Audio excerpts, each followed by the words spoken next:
Assalamualaikum warahmatullahi wabarakatuh. Bertemu lagi dengan Bu Ella.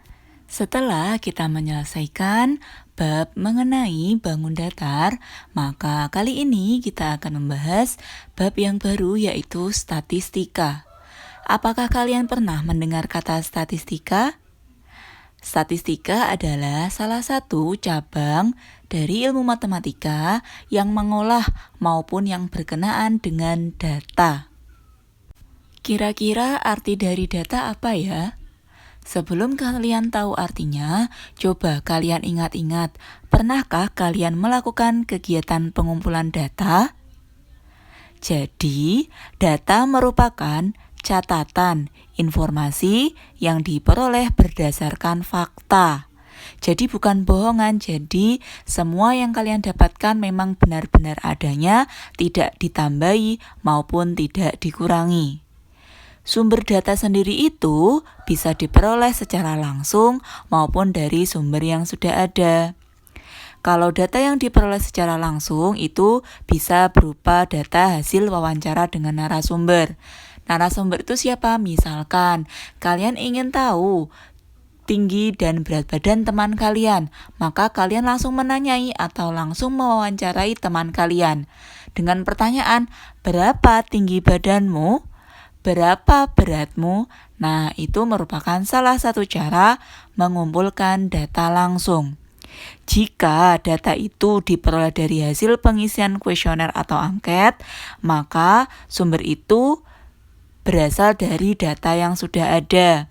Misalnya, kalau di dalam gambar yang Bu Ella sajikan, hasil dari laporan keuangan atau data absensi. Kalian ingin tahu berapa orang yang tidak masuk di bulan lalu di kelas kalian? Kalian tidak bertanya langsung kepada teman kalian, tapi langsung ke bagian administrasi. Nah, itu merupakan data yang berasal dari data yang sudah ada. Jadi, yang dimaksud data adalah semua informasi fakta atau yang tidak ditambahi dan dikurangi yang bisa kalian kumpulkan. Jadi, apa saja yang di sekitar kalian yang kalian kumpulkan informasinya, itu namanya data.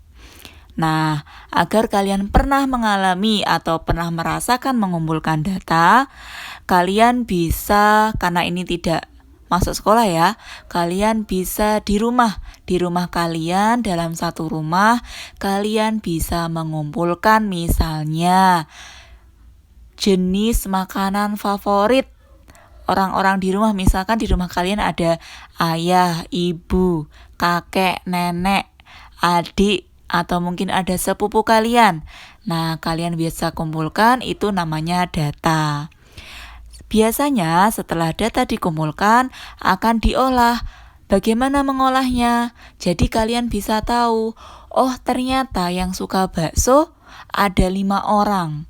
Yang suka mie ayam hanya 2 orang. Nah, jumlah angka-angka itu tadi yang biasanya diolah. Pengolahan data ini juga akan beragam, kita akan pelajari satu persatu. Pada gambar yang Bu Ella sajikan ini merupakan contoh. Jadi bagaimana mendapatkan data langsung dari narasumber atau sumber berita. Jadi di situ ada kelompok lembar isian. Nah, tugasnya ini bukan tugas kalian, tapi Bu Ella hanya menerangkan tugas yang ada dalam gambar saja. Buatlah lembar isian tentang hobi atau kegemaran siswa.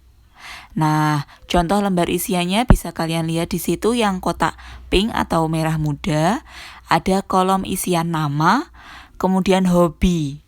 Cara memilihnya yaitu melingkari yang disukai. Dan ternyata boleh melingkari lebih dari satu. Jadi di situ ada pilihannya, mendengarkan musik, olahraga, membaca, menggambar, ataupun lainnya yang belum tertulis, bisa dilingkari lebih dari satu. Itu juga bisa kalian lakukan kalau kalian ingin mencoba. Di rumah misalkan kalian ingin tadi menanyakan makanan favorit, tinggal diganti saja, bukan menjadi hobi tapi makanan.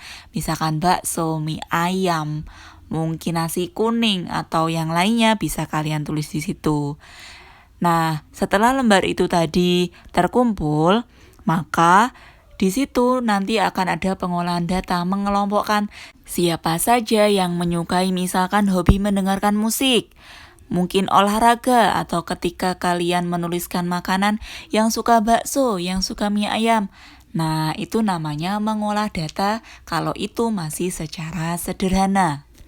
Itu dulu yang bisa Bu Ella sampaikan pada video kali ini.